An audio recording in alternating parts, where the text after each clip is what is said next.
When you think about winemaking, what's the first thing that really springs to mind? Is it that, idyllic scene, the loving viticulturist out in the vines, golden sun? Well, the enologist, right? Swirling the glass, looking thoughtful and patient. Exactly. It's this really romantic image, isn't it? Almost magical. But today, our mission is kind of peel back those layers. We want to reveal the intricate, really fascinating world underneath all the science, the regulation, the constant decision making that actually gets that wine from the vineyard into your glass. So this deep dive, it's going to be a journey into let's call it the real reality of Yeah. winemaking. We've got some great sources, and we'll share some frankly surprising facts and insights for you. And it is a remarkable journey. What's really illuminating when you dig into it is understanding that every single glass of wine you might enjoy, it's a direct result of this delicate balance, often quite precarious, The actually, balance between what? between nature's gifts, the grapes, the weather, the soil, and really meticulous human intervention. It's a process far more complex than just, grapes and time.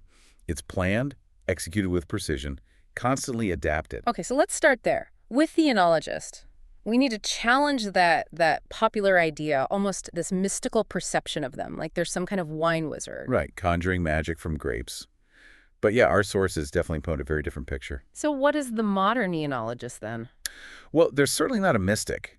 They're really a polymath, a rigorous scientist, first and foremost, Mm, also a meticulous engineer and a strategic manager, all rolled into one. okay. Their training goes deep into things like the biochemistry of fermentation, understanding exactly what's happening at a molecular level. They need to grasp the physics of filtration, of stabilization, to make sure the wine is clear and lasts. And the engineering part. Yeah, they're often involved in designing and managing cellar systems. Calculating the right tank sizes, ensuring precise temperature and humidity control. It's quite technical. It sounds like a lot of data is involved. What kind of information are they constantly tracking? Does that leave any room for like intuition? Or is it all numbers now? That's a really good question. And intuition definitely still plays a part, especially in tasting and blending. But the daily rigor, it's heavily reliant on constant data monitoring. Like what specifically? Okay, so things like pH, that's fundamental for acidity, aging potential, color, flavor stability, total acidity, of course, sugar levels, measured in Brix or Baume, which tells them the potential alcohol. Mm. And they carefully manage sulfur dioxide levels. That's your key antioxidant and antimicrobial. Mm. So the magic, it isn't really a spell. It's the precise, almost surgical control of these really complex chemical and microbiological reactions. So the creativity isn't instead of the science, it's using the science. Exactly. The enologist's true artistry, I think, lies in how they use these technical tools and scientific insights to express the uniqueness of the grape and the terroir. It's about consistency, stability, consumer safety, absolutely critical, Yeah. but also letting that inherent character of the wine shine through. That makes a lot more sense. And speaking of character and terroir, and this is where it gets really interesting, right? How winemaking traditions are so deeply tied to culture, Yeah, especially comparing, say, the old world and the new world. It's like two different philosophies almost. that's precisely it. You look at the old world Europe, mainly with its centuries, millennia sometimes, of winemaking history. There's this profound reverence for terroir. That French concept. Exactly. It covers the soil, the climate, the topography, but also, crucially, the generations of human know-how that shape the wine from a specific place. People often say old world wine is like a mirror of its landscape. And they have strict rules to protect that. Oh, absolutely. This reverence is embedded in strict regulations. Yeah. France's Appellation d'origine contrôlée, the AOC system, is maybe the most famous. These rules dictate everything: which grapes you can grow where, maximum yields, specific winemaking techniques you have to use. Think Burgundy Pinot Noir. It's made according to centuries of defined tradition. And Italy has something similar. Yes, Italy has its own rigorous system. The highest tier is Denominazione di Origine Controllata Garantita, DOCG. To get that label, wines go through intense lab analysis, blind tastings by experts, and they must be bottled in the region. Below that, you have DOC and then IGT. IGT, that rings a bell. The Super Tuscans. Exactly. That's a fascinating story. The IGT category kind of became famous because of them. These were producers, sort of rebels in a way, who wanted to experiment with international grapes like Cabernet Sauvignon outside the strict Chianti Classico rules. So they broke the rules but made great wine. Precisely. They proved that outstanding quality could exist, even if it didn't fit the traditional classification. It's a great example of innovation within that old world framework. It wasn't about abandoning tradition entirely, but pushing its boundaries. Okay, that's a brilliant contrast. So the New World, then, places like the US, Australia, Chile, South Africa, what's their approach? It's generally characterized by, well, more of a spirit of innovation, experimentation, and often a focus on mastering the grape variety itself. Less historical baggage, maybe. Exactly. Less historical baggage, more freedom to develop new approaches, use new technologies. And you see it on the label, New World wines often highlight the grape variety prominently, Cabernet Sauvignon, Chardonnay, rather than just the place name. Right. And in the US, we have AVAs, American Viticultural Areas. How do they compare to AOC or DOCG? AVAs are much more flexible. They mainly define a geographic area based on its natural characteristics, climate, soil, topography. The key rule is that at least 85% of the grapes must come from that named AVA. But no rules on which grapes or how you make the wine. Generally, no. There are no restrictions on grape varieties or specific winemaking techniques within an AVA. This really encourages diversity, experimentation. You could even say playfulness, like you mentioned earlier. So if we zoom out again, connect this back to the bigger picture. These different philosophies, Old World and New World, they lead to pretty distinct wine styles we find in the bottle, right? They absolutely do. The Old World often strives for wines that really speak of their specific place, their history, that terroir. The New World frequently prioritizes expressing the character of the grape itself, maybe showcasing the winemaker's particular style or innovation. But the regulations, whether they're strict like AOC or more flexible like AVA, they serve a purpose beyond just style. Oh, definitely. Ultimately, these systems, in their different ways, are designed to protect the wine's identity, guarantee a certain level of quality for the consumer, and crucially in a global market, combat fraud. They provide a framework of authenticity. Okay, so with all that context on philosophy and regulation, let's dive back down to the ground level. The enologist's day-to-day battlefield, maybe, the constant stream of decisions they have to make right from the vineyard through to the bottle. Yes, let's unpack the actual moment-to-moment choices. And one of the absolute most critical is the harvest decision. When exactly to pick the grapes. That sounds like high stakes. It really is. It's a turning point. And it's a fascinating blend of science and, well, the senses. They do the lab analysis, checking Brix for sugar, total acidity, pH levels. But just as important is actually tasting the grapes in the vineyard. Tasting the grapes, what are they looking for? They're tasting the skins, even the seeds, to assess something called phenolic ripeness. This relates to the tannins and color compounds, and it massively impacts the wine's structure, mouthfeel, and how well it will age. So picking earlier versus later makes a big difference. Huge difference. Pick early, and you generally get lighter-bodied wines, higher acidity, fresher fruit notes. Pick later, the sugars are higher, so you typically get fuller-bodied wines, higher potential alcohol, and riper, sometimes jammier fruit characteristics. The style is set right there. And harvest isn't just about when to pick, it's the logistics too, right? Oh, absolutely. The enologist often has to be a logistics expert. Harvest is usually a frantic, very time-sensitive period. They're orchestrating everything, coordinating the picking crews, whether it's manual or machine harvesting, arranging transport to get grapes to the winery quickly. Especially important in hot weather, I imagine. Critically important. You need to process those grapes efficiently, often processing huge volumes in a short window. And even before the first grape arrives, they've been meticulously preparing, sanitizing tanks, getting barrels ready, making sure all the equipment, presses, pumps, everything is good to go. And things can go wrong, presumably. Weather changes. All the time. They have to be incredibly adaptable, ready to improvise if there's a sudden heat wave or rain or equipment breakdown. It's about minimizing loss and optimizing quality under pressure, with the clock always ticking. Okay, so the grapes are harvested. They've made it through the logistical gauntlet into the cellar. The decisions don't stop there, do they? What happens next? No, they definitely don't stop. Inside the cellar, the enologist really becomes, well, you could almost say an alchemist, making decisions that profoundly shape the final wine. Like what kind of decisions? Okay, so least choice is a big one. Do you rely on the wild yeasts naturally present on the grapes? That can add complexity, maybe some unique character, but it's less predictable. Risky. Potentially, yeah. Or do you use selected cultured yeasts? These give you much more control, ensuring a reliable fermentation and allowing you to target specific aromatic or flavor profiles. Temperature control, you mentioned that earlier. Crucial during fermentation. Lower temperatures, say for whites and roses, help preserve delicate floral and fruit aromas and freshness. Higher temperatures, typically for reds, help extract more color, tannins, and flavor compounds from the skins. And for reds, how long do they leave the juice with the skins, that maceration period? Another key decision.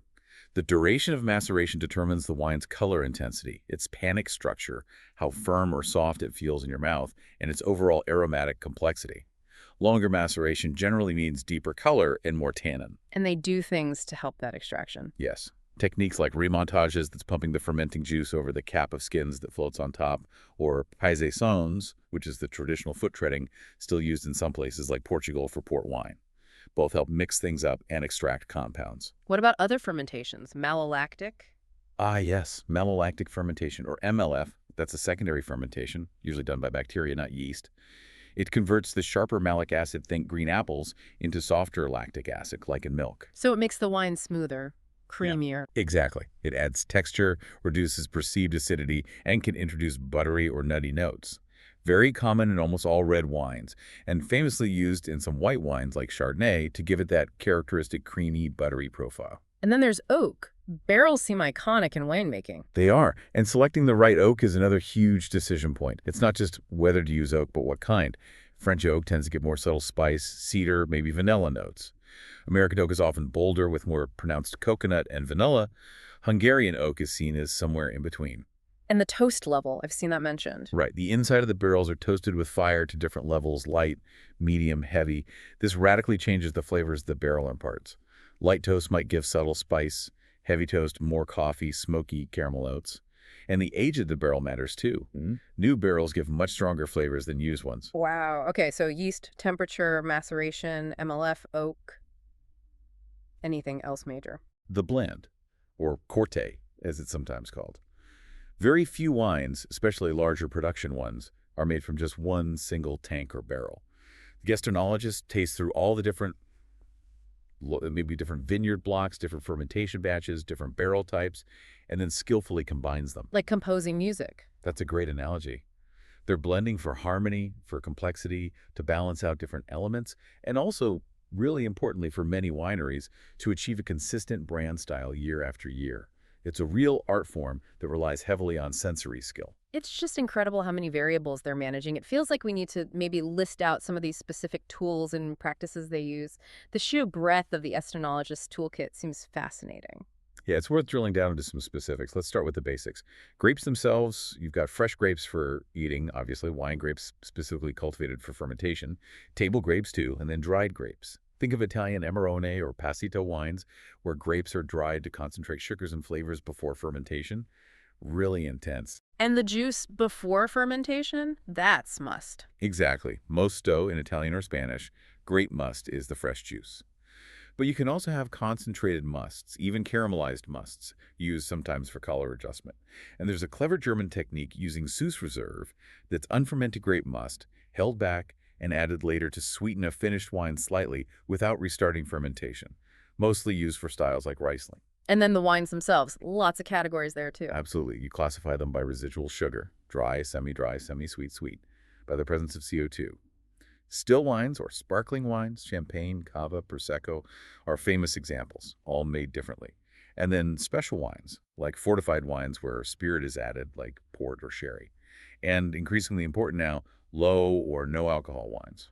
Okay, so those are the raw materials and basic categories. What about treatments before fermentation even starts? Back in the vineyard or right at the winery entrance? Right. So after picking, grapes are usually sorted, classified, then often destemmed. Removing the stems is important because they can add unwanted green, bitter tannins to the wine. Then crushing and pressing. Yes, the intensity varies.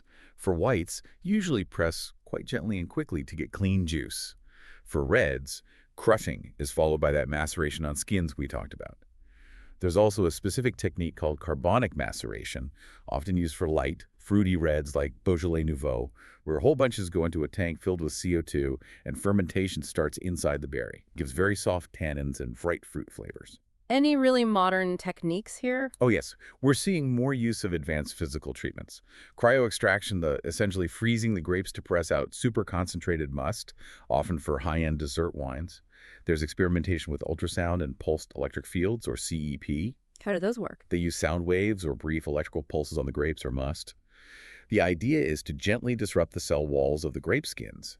to optimize the extraction of valuable compounds, phenolics for structure and aging, color pigments, aroma precursors potentially more efficiently or selectively than traditional methods. It's about fine-tuning that extraction process. Cutting edge stuff. And sulfites, SO2. That always comes up. Yes, sulfiting, adding sulfur dioxide. It's a practice with a long history, actually. It's an essential antioxidant protecting the wine from oxygen damage and an antimicrobial agent, controlling spoilage yeasts and bacteria. Levels are carefully regulated, but it's a vital tool for stability and longevity in most wines. Okay, so the must is ready. Maybe it's had some of these treatments. What happens once it's fermenting or becomes wine in the cellar? More adjustments? Definitely. Acidity adjustment is quite common. In hot climates, grapes can be low in acid, so ideologists might add tartaric acid, which is naturally found in grapes to ensure balance and freshness. In very cool climates, grapes might be too acidic, so they might need deacidification, maybe using calcium carbonate to gently reduce acidity. Balance is key. And making the wine clear. Clarification, yes. The simplest method is racking, carefully decanting the wine off its sediment, the lees. But usually some form of filtration is used too. There are different types of filters with varying pore sizes. Some just remove particles for clarity. Others are fine enough to remove yeast and bacteria, ensuring microbial stability, especially for wines with some residual sugar. Like polishing the wine, what about preventing things forming in the bottle later? Haze or crystals? That's stabilization. Cold tartaric stabilization is common. Wine naturally contains tartrates, which can precipitate out as harmless crystals if the wine gets very cold. So wineries often chill the wine way down before bottling, forcing these crystals to form and drop out in the tank so they don't appear later in your fridge. Sure. And for protein stability, especially in white and rosé wines, bentonite clay is often used. It binds to unstable proteins that could otherwise cause a haze to form in the bottle over time. Its a fining agent clarifies and stabilizes. Then comes aging. We touched on barrels versus tanks. Right. Oak barrels offer that controlled microoxygenation, which helps tannin soften and polymerize, making the wine smoother over time. Plus, they add those specific aromas: vanilla, spice, toast, depending on the oak type, toast level, and age of the barrel. Add structure, too. And stainless steel. Stainless steel tanks are completely inert. No oxygen gets in, no flavors are added. This preserves the wine's freshness, its vibrant acidity, and its primary fruit and floral aromas. Ideal for crisp young whites, rosés, light reds intended for early drinking, and often used for the base wines of sparkling wines before the second fermentation. Are there shortcuts for oak flavor? Yes, oak alternatives. Things like oak chips, cubes, staves, or even oak powder. These can be added to wine aging in tanks, usually stainless steel. They're much more cost-effective than barrels and offer a controlled way to impart oak aromas and some tannins, but they don't quite replicate the slow oxygen exchange you get with a barrel. And one last modern intervention, adjusting alcohol. Yes, alcohol correction, or more specifically, dealcoholization. This is becoming more common, partly due to warmer climates leading to riper grapes with higher sugar and thus higher potential alcohol, and partly due to market trends favoring lower alcohol wines. How do they do that? Techniques like reverse osmosis or spinning cone columns or even vacuum distillation can be used to gently remove some of the alcohol from the finished wine, either partially reducing it or taking it down to very low or zero levels while trying to retain the wine's other characteristics. It's technically complex, but it's really interesting, isn't it? While we have all these incredibly precise technological interventions available, there's also this significant counter-movement, you could say, towards natural and biodynamic wines. Right, the minimal intervention approach. Exactly. It's almost a philosophical pushback, emphasizing a return to roots. Organic or biodynamic farming in the vineyard, relying on native yeasts for fermentation. Minimal or no added sulfites, often unfiltered and unfined. It's a much more hands-off, holistic approach that really contrasts with some of the high-tech methods we've discussed, offers a completely different expression of wine. That diversity is fascinating, but it does raise a big question. Given all these factors, the climate pressures, technological options, different philosophies, what does the wine industry actually look like today? Where is it headed globally in, say, 2024? Well, the global wine sector in 2024 is facing some pretty significant challenges, frankly. According to recent reports, global wine production has actually hit its lowest point in over 60 years. 60 years. Wow. Why? It's largely down to extreme weather events becoming more frequent and severe due to climate change. We're talking widespread droughts, unexpected frosts, intense heat waves during crucial growing periods, plus increased disease pressure on the vines in some regions. It's hitting yields hard in many major producing countries. And consumption. Are people drinking less wine too? Yes, globally, wine consumption is also reported to be at its lowest level since 1961. There are several factors driving this. Changing demographics, certainly. Economic instability in some markets plays a role. But also significant lifestyle shifts. Like the mindful drinking trend? Exactly. The rise of mindful drinking, growing interest in low and no alcohol beverages, the low-no ABV category is booming. And there's just intense competition from other drinks, craft beers, spirits, ready-to-drink cocktails, seltzers. Wine is fighting for its share. That sounds pretty tough. Is there any good news? Well, interestingly, despite these drops in production and consumption volume, the value of international wine trade has remained high, even increased in some segments. How does that work? Less wine, but more value. It points to a very clear trend: premiumization. Essentially, consumers might be buying fewer bottles overall, but when they do buy wine, they're increasingly choosing higher value, higher quality options. They're drinking less, but perhaps drinking better. That makes sense. Quality over quantity. And this global picture really highlights the importance of international cooperation, doesn't it? Organizations that help manage standards and trade. Absolutely crucial. You have the Organização Internacional da Vinha e do Vinho, the OIV. It's the main global scientific and technical authority for the wine world. It promotes international cooperation, works on harmonizing regulations, shares knowledge on viticulture, enology, wine law, consumer health. Really vital. And legal aspects, too, protecting those regional names like AOC or DOCG internationally. Yes, that's where organizations like the Associação Internacional de Direito do Vinho, ADVD, come in. They focus specifically on the legal side, protecting intellectual property like geographical indications, DOs, IGSS, working to harmonize international wine laws. They have observer status at the OIV and WIPO, the World Intellectual Property Organization. Protecting authenticity is key in a global market. So, given all these global shifts, the climate pressures, the changing consumer habits, the economic factors, what does this all mean for the future of winemaking? It really sounds like adaptation is the name of the game. Adaptation and cooperation are absolutely central, yes. Climate change is arguably the biggest challenge. The industry needs to adapt. This means serious research into heat and drought-resistant grape varieties, developing new winemaking techniques to manage the grapes coming from warmer climates, dealing with potentially higher alcohol, lower acidity, different flavor profiles, and, of course, implementing much more efficient water management in vineyards is becoming non-negotiable in many places. It sounds like a massive undertaking. It is. And the industry has to find this delicate balance continually between honoring valuable ancestral methods and traditions while also embracing necessary new technology and sustainable practices. It's not always easy. Even seemingly mundane things like ensuring good practices for bulk wine transport become important for maintaining quality and reducing environmental impact in global trade. And those alternative approaches, like natural and biodynamic wines, where do they fit in the future? I think they play a really important role. They offer a different path, often deeply focused on soil health, biodiversity, and minimal intervention. They represent a connection to the roots of agriculture, in a way. While maybe not scalable for the entire industry, they provide inspiration, push boundaries on low-intervention techniques, and cater to a growing segment of consumers looking for that specific philosophy and style. They're part of that diverse future landscape. Wow. Okay. We've really covered a lot of ground. We started with that romanticized image of the winemaker, didn't we? And we've journeyed through the intense science, the complex logistics, the crucial regulations, the artistry. It's an incredible reality behind that bottle. It truly is. And when you understand even a fraction of it, you realize that every single glass really is a testament to countless calculated decisions, meticulous planning, constant adaptation, and profound human intervention shaping what nature provides. So what does this all mean for you listening right now as a wine drinker? Well, maybe the next time you pour a glass, just take a moment. Consider that incredible complex journey it took to reach your table.